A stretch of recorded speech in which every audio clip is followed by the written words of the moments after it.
2014 yılı 7. ayının 28. günü Yakanda yüz bergen ilişki qatlamidan keyin Uyg'ur Abdun rayonluq partikom maxsus hujjat tushirib, voqea yuz berishining oldini ololmaganlik uchun bir turkum amaldorlarni vazifasidan olib tashlagan hokim Ahad Said qatorliq bir qancha kishiga bo'lsa ogohlantirish jazosi bergaydi. Shu kungi voqeada Do'ngboq yesining yezi boshlig'i G'ulom To'xti bilan sekretar Abdug'ani Turdimo atalmış terrorchilar bilan birlikda Xitoy qurolli kuchlari tarafidan etib etilgan. Shu yildagi aniqlashtirimizda hokim Ahad Saidning Xitoy qurolli kuchlariga o'q chiqarmaslik haqida murojaat qilganligi ma'lum bo'lgan. Chiqaribdidak, mayda buyruqni Chingchang deganda beribdidak, Ahad hokim Kanayda atmanglar deb to'lab ekan, lekin Xalimin bilan Chingchang deganning ashunda. Mayda buyruq varmish degan gaplarni shu kechgacha angladik. Qanqa shu soat 8 bo'lganda shu.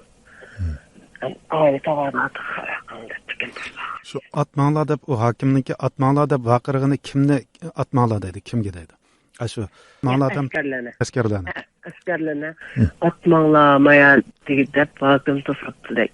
Ana Xalimin degan bilan Chingchang degani shu buyruqni berib turgan shundan keyin anglashimiz yandiki mana shu ashulni Xo'biyo deb qo'yganchining jijon shuni tatib o'qoqdan ilvi tutdi-da.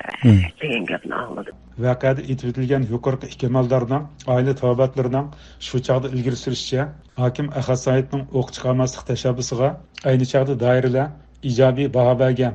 Shunga uningga nisbatan yenikroq bo'lgan ogohlantirish jazosi berib, vazifasida saqlab qolgan.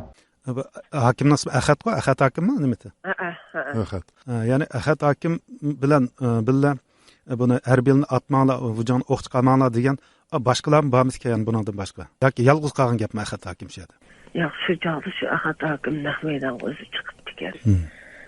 Chiqib ashunda to'sib atmanglar deb shu to'sqa chiqqan shu Ahad hokim mayda to'sqanligiga dehonlik guvohchilik bergachga Ahad hokim shu buda shu atmangdan kelib elaqa.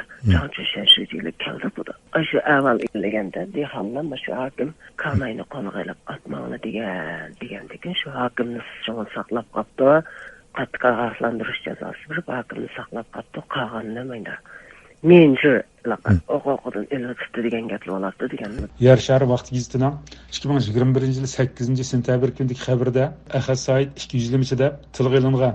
Xabarda uni bundaq atagan ilishki bozorining navbatdagi bozor boshlig'i, sobiq davlat tomonliq saqchi atratining muavin boshlig'i Nurmamat Ubul Ahad Saidning noyada atalmış diniy asabiy kuchlarni alohida qanot ostiga olganligi, bu sababdan diniy zotlarning qatnash voqeasidan to'y-to'kin o'lim yetimgacha hamma ishlarga qo'l tiqadigan holga yetganligini bayon qilgan. U yana shu chog'da Ahad Saidning o'ziga bevosita telefon qilib, butun diniy zotlarni turmaga solib etsam, masjidlarda kim namoz o'qiydi deb o'zini so'roqqa tortganligini oshkorlagan. Bu xabarda garchi Ahad Saidning navbatdagi qonuniy o'rni haqida ma'lumot berilmagan bo'lsa-mu, ammo 200 yilcha deb oshkora tilga ilinishi uning navbatda qonuniy jihatdan jinoyatchi ekanligidan bishorat bermoqda. Biz bu ahvolni jazmlashtirish uchun Yakannoylik adliya idorasiga telefon qildik va 28 iyul voqeasi sababli qaysi amaldorlarning 200 yilchilikda ayblanganligini so'rdik. Yakannoylik adliya idorasi shundaqmi? Ha, shunda. 28 iyul to'plandi shu maydoni aniq bo'lmay 200 yilchida bir taraf qilingan jami qancha kishi bormish Yakan bo'yicha shu voqeadan keyin? 300 odam bor. Bularning ichida soqchilar bormi? Ha, soqchilar hamda avlanchimiz qonunni bilgandan keyin avlan dehonlig'imi gap qilmay avl qishqima chiqqan endi va dehonlig'a el ko'rsatdilar. Dehonlig'a gap qilay desa dehonlig. Undaqda bu soqchilar shu voqea chiqarganligi biroz yumshoq qo'lliq qilganlar, shundaqmi? Ha, shunda.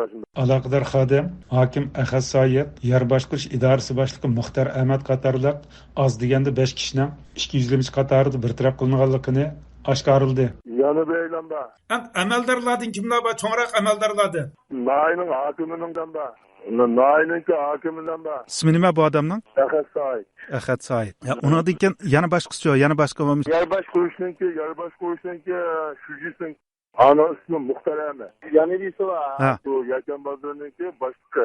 Ammo bu kishilarning sotlanib-sotlanmaganligi haqida ma'lumot bermadi.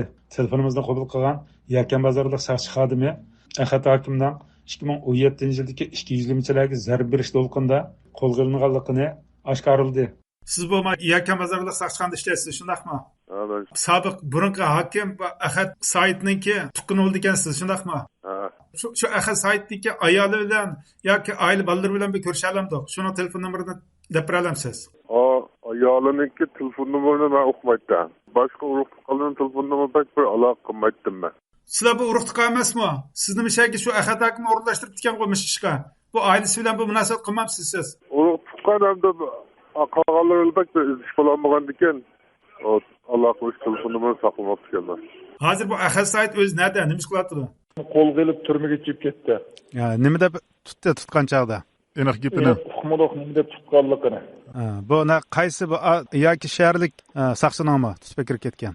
Saqchixonasining ichirib ketib, ertasi shaharlik qo'nganjoyga o'tkazib turibdi ekan.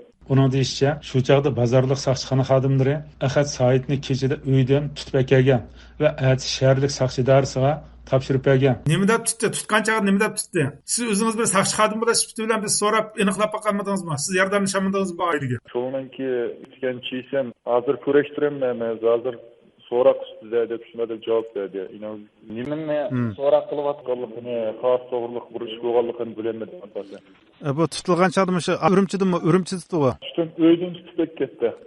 Bu uchurlarda Ahad Saidning navbatda turmada jazo o'tayotganligi ma'lum, ammo qancha yillik kesilganligi, qaysi turmada jazo o'tayotganligi ma'lum emas. Ustidan sud ichildimi, ichilmadimi, qancha yillik kesildi, bu nima jazo o'tayotib biz mushlarni bilib baxmoqchidik.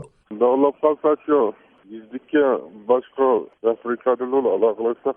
Masalan, masalan bu ailening ishlariga ko'ngil bo'layotgan, ba'zi keldi qilib turayotgan kim bor undaqda? Hukumatning o'zida. İsmail Şuji'de bireylem batta şu to'liroq alsorg'andimi chiqib qilyapti.